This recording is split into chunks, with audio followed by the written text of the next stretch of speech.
Hi ladies and gentlemen, and welcome back to Share Grin. Now, with the quarantine still being up and at 'em, I wanted to give you guys another show to watch that I just watched that I thought was utterly magical. This show is called The Cautious Hero. It's an anime, of course it is. Also, it is very much, and again, I'll be saying things that maybe are frustrating for some people because just to me, it's the best way I can explain some things. Like one of the things I feel like some people may be annoyed at hearing it so much, but this show to me is very much like Konosuba. Hopefully I'm saying that right, Konosuba. But regardless, it's very much the same, in my opinion, than that same kind of archetype of we're not necessarily trying to show you like a crazy 0 to 100 kind of story. It's more at like the pinnacle. We're just trying to have fun and make you laugh. That's the goal. We're just trying to like showcase things in this world and try to make you laugh. That's it. So first of all, what the hell is this show? Well, essentially, it's called The Cautious Hero for a reason. This is a show that is, of course, it's actually almost plays with the excessiveness of isekais nowadays, but it is an isekai for those guys who do not know what that is. Essentially, it means another person is pulled to another world to do something in it. A person from our world is pulled to a fantasy world, stuff ensues. That's basically an isekai. Now, in this show, it follows the archetype of course, now you have magical powers, and now you're the hero, and now you're gonna have to save this world from getting destroyed. So it's kind of generic, but yes. Now, what makes this painfully not generic is in its subject matter. So, our main character gets summoned to this goddess realm, in which that is where they go to certain worlds to save them. Very much like Konosuba, where he gets summoned by a goddess, and this goddess, instead of getting roped into helping him, that's just what they do. They help heroes save these worlds. Now, turns out this hero is just like this bona fide badass, so to speak, has really good stats, looks fantastic, all of these things. But he has a subtext, a sub-trait, which is overly cautious. Now, this kind of produces something that I wish they would have. Well, again, it goes against what the show is. Like what I was about to say is I was hoping that this is a cool idea that they could play with for a character that's really weak. So a character that's super weak, but has incredible forethought and thinks of every other possible outcome before it happens to stop it from happening or to prepare for when it does happen. But they don't really showcase that necessarily. They kind of do a little bit, but it's more so, again, humor, comedy, and fun is the pivotal point here. It's not trying to showcase like this moment where this dude thinks of this fantastic, brilliant strategy. It's like, oh, this dude just so happened to like mid-max his character off camera, and now he's a god tier enemy or character. Which is funny because that's something that totally exists within games. Like, I do this constantly. Whenever I play like Skyrim or any of the games that's like a super open world game, one of the things I almost do in all those games is I look if there's any sort of money glitch, because I just hate inventory managing, like having to see, oh, this costs $5 and then there's this tiny pistol that costs $10. I guess this one weighs more, but this one is, and you gotta fucking do the math, and it's just annoying. I'd rather just pick up everything and do that. Either that or encumbrance is usually what I find a glitch for. Outside of that, I also go and I make sure I'm over leveled for whatever I'm going to do, just because I want to not have this like weird hard resistance in the way when I could avoid it by like doing a couple side quests, coming back to the main story, and smashing it in the face.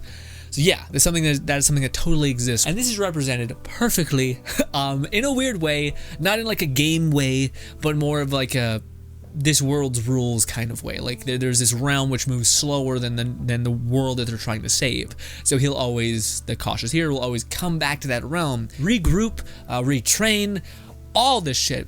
But again, the biggest sell to this show is that like I'm trying to give you guys like things that I think would be a certain kind of tell. Like, oh, do you like shows that have like a 0 to 100 kind of show or mentality, like My Hero or like Overlord or stuff like that? And you might be saying yes, and I'm kind of like, yeah! I mean, the show has moments like that, but again, it's mainly there just to try to make you laugh and have a good time. Very, very similar to Konosuba, where like every now and again, they'll take down like a demon or whatever, right? But it's usually just because of pure luck and like flailing that they figure it out. Whereas this one is like the opposite. It follows like the tropey kind of weirdness of like, I'm a hero, so I'll save the day 'cause I'm a hero, you know? But it also makes that hero kind of really, really fun. Now, we're going to kind of be getting into spoilers because I just want to talk about it. Again, that's all I think you should need. It's a very, very good show if you do like shows that are like funny, but also if you don't just like shows that are funny, but you also like, you know, some sort of like overarching plot that is kind of good. And again, a lot of people, there's a reason why isekais are successful, is because it's fun. It's fun to see like this world where elves and orcs and shit just hang out and what their weird dichotomy is with one another, and how this person could figure out a plan just to win. Does he like transform? Like, it's just, there's a reason why, at least I think, it's successful. So if all that interests you, then go ahead and take it for a swing. It's called The Cautious Hero. Now, dude, things that I will say about this show that I like is like bravo fucking oh is, this is a show where I actually really, really like the side character more than the main character. Which I think the main character is the cautious hero. It's the one who's like getting all the shit done, but I guess more honestly, the main hero is his like goddess. But she's so fucking funny, and I love the fact that they like break tropes like crazy, where like a lot of times in these fantasy shows, women are portrayed as being like these like pure, like sometimes whiny for no reason kind of like archetype. And it's like, dude, I've had a lot of female friends in my life, and bitches be crazy. Like sexually, all these things. They're just as nuts as humans or boys, but just better at concealing it. And boy, is this character just a delight because of that. Not only is the cautious hero like gorgeous apparently, but he's also like emo goth edgelord kind of thing, which they always poke at him for, which is nice. So it's not just like an archetype that just exists. It's like an archetype that people shit on, you know. But there's this one scene, where it finally dawned on me, where I'm like, holy shit, not only is she funny, but the people who are making this story are just like, they're dialed in onto like this perfect level of like, I don't give a fuck, but I care enough, but I don't care too much, you know. And that is the scene where she's chasing after him after she summons forth like angel wings to chase after the cautious hero, and she's like failing. Not only does she has to like power up her wings, but in doing so it like hurts. So she's like growing these wings, and she's like, ah, fuck, shit. And then she's like about to fall because her magic's failing, and then the cautious hero is like, fine, I'll take you, grabs her by the arm, and she's like, oh, I want to sit on your face, or some crazy shit where she's just falling all over him. And then he fucking books it like a bullet. And this is something that in most shows he'd be like, fine, I'll take you. And then they kind of just saunter off into the distance. But no, he goes Mach 100, and she's wearing like a weird tube neck dress weirdness, to where it's just like it circles around her neck and goes and covers her cleavage basically. And since she's going so fast,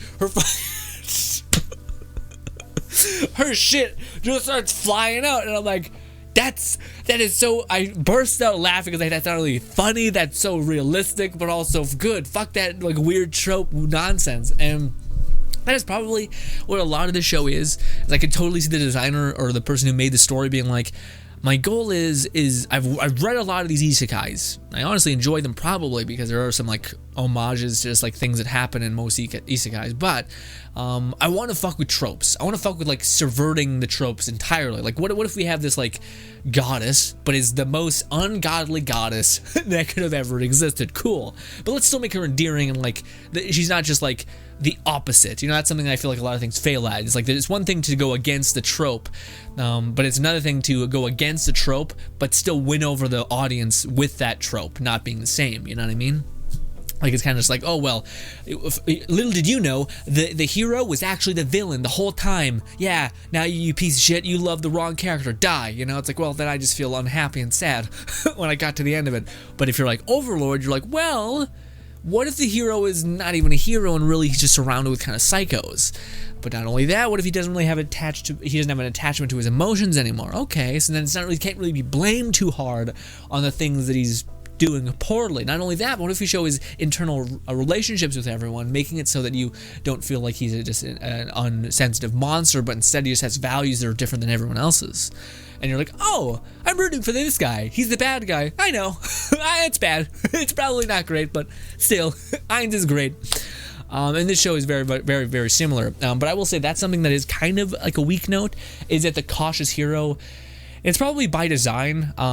Maybe it's different in the manga because they may have more time to kind of talk about it. But the cautious hero is very, very one note. He's a cautious hero. That's it. Signed, sealed, delivered. He's kind of a dickhead too. If anyone kind of comes into contact with like his mentality of being cautious, but yeah, he's very much like a one-dimensional kind of character. It seems for a reason, I guess. But I think that's also because the main character, which you are getting like your love, your everything from, is this character, the goddess, whatever her name is. I'm bad with names. It's not that she's not memorable. It's just that I'm bad with names. Also, yeah, it does. There was this one scene where I was just like, ooh. But there's this, just the person who wrote this must have been like his whole goal was subvert expectations. So there's so many times in like these fantasy shows where this person is just being unreasonable, awful, and shitty, and because he's a hero, he just has to sit there and be like, well, I'm gonna forget about your stupid ass bullshit, save the day, and just kind of forget you're an asshole and a stupid idiot who's going to eventually lead your people into fucking mayhem because you have this stupid mentality.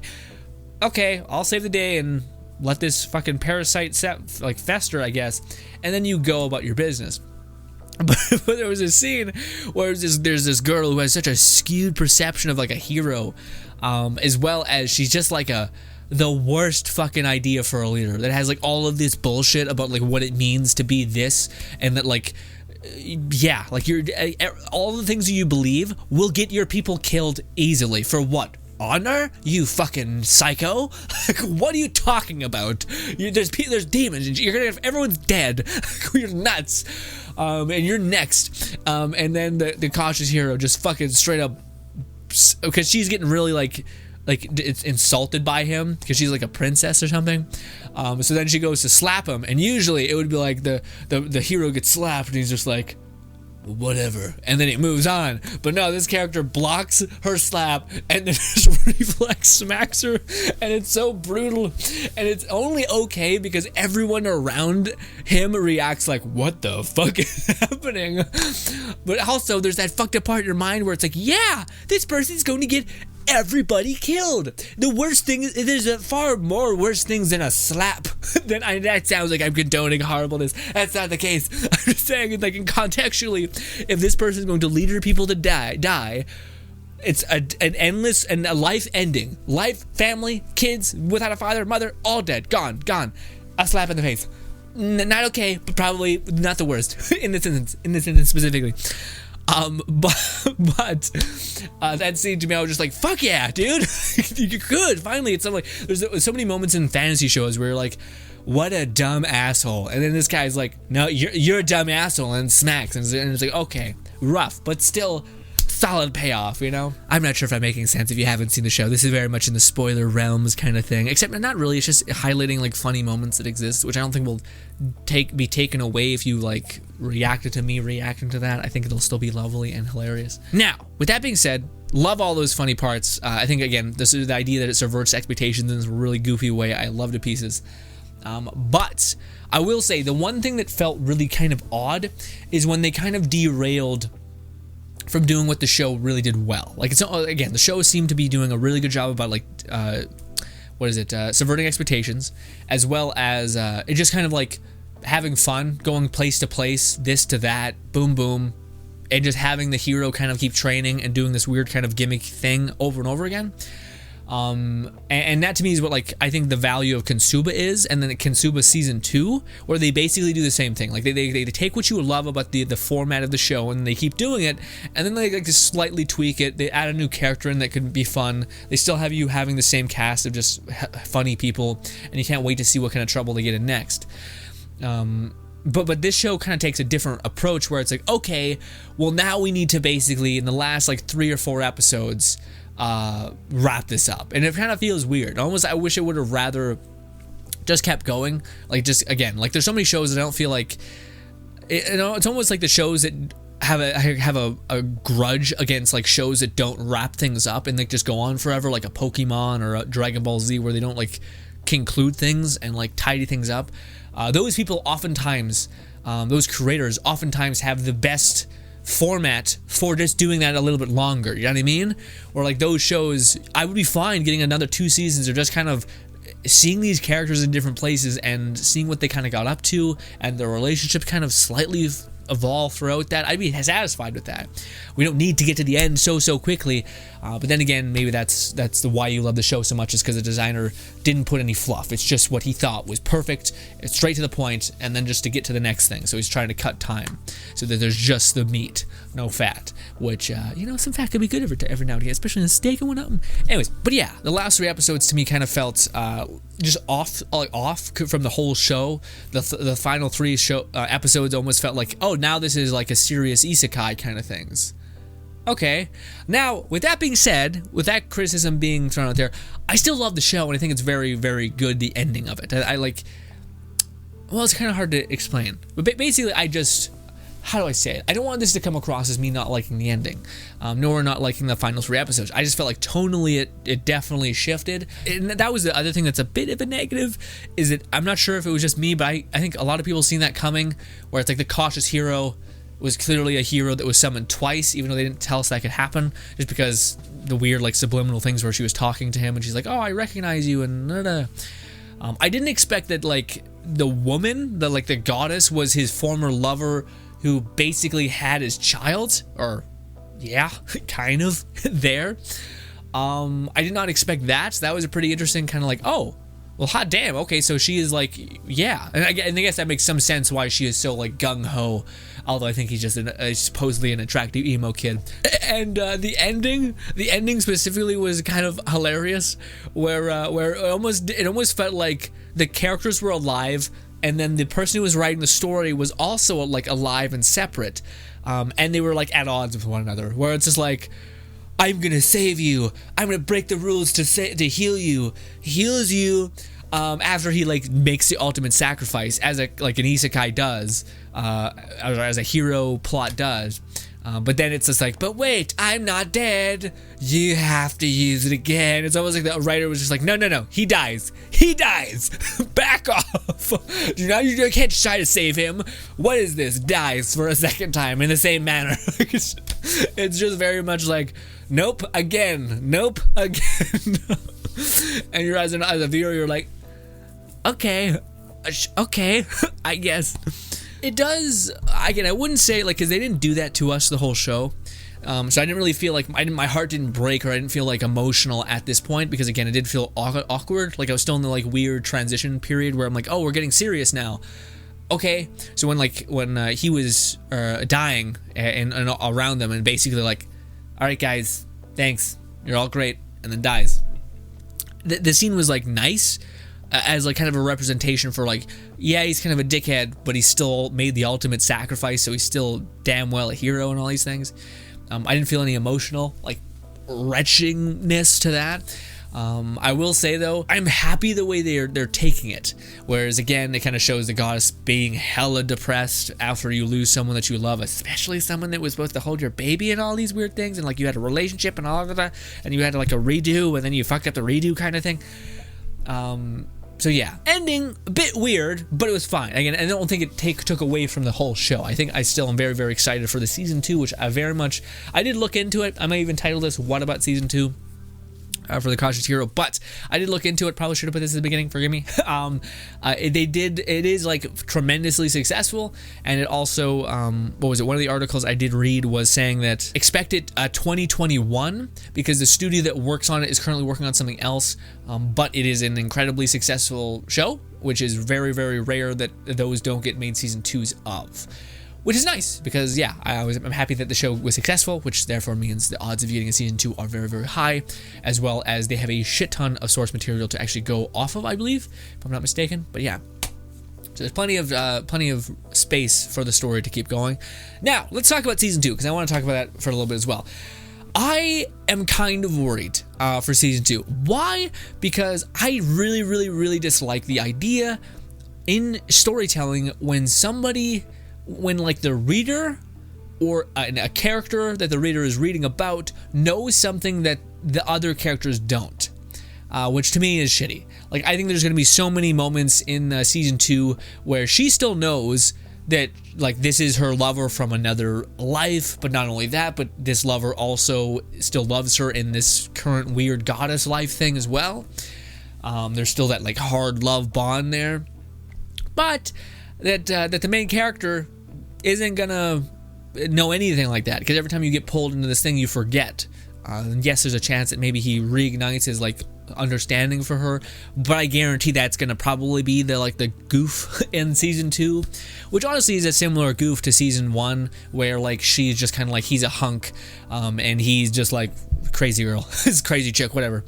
Which I could totally see being the thing that they're just reiterating, except this one it's gonna be he's a hunk, but he's also the man that I love and was willing to have children with and shit, and die for and all these crazy things.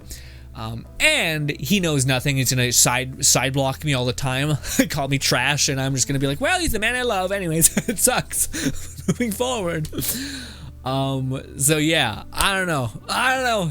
It's gonna be real weird. And I feel like I have faith with the people who make this show to make it kind of fun and funny like that.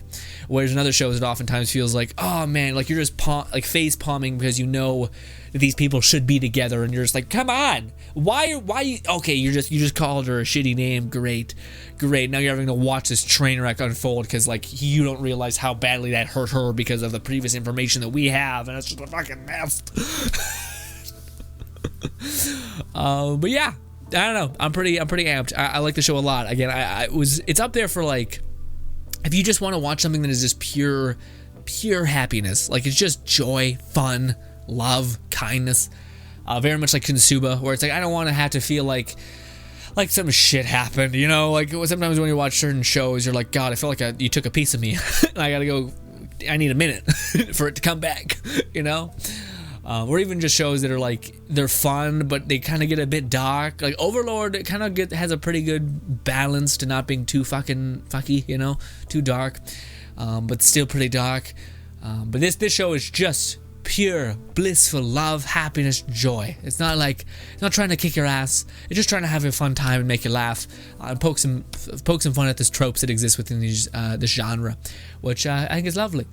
Yes, ladies and gentlemen, thanks so much for your time. Hope you guys enjoy the rest of your day. This has been lovely. Yeah, again, I love the show to pieces. I would highly advise watching it. Again, it's one of those shows that I don't, unless you just really fucking hate anime, like the art style and shit.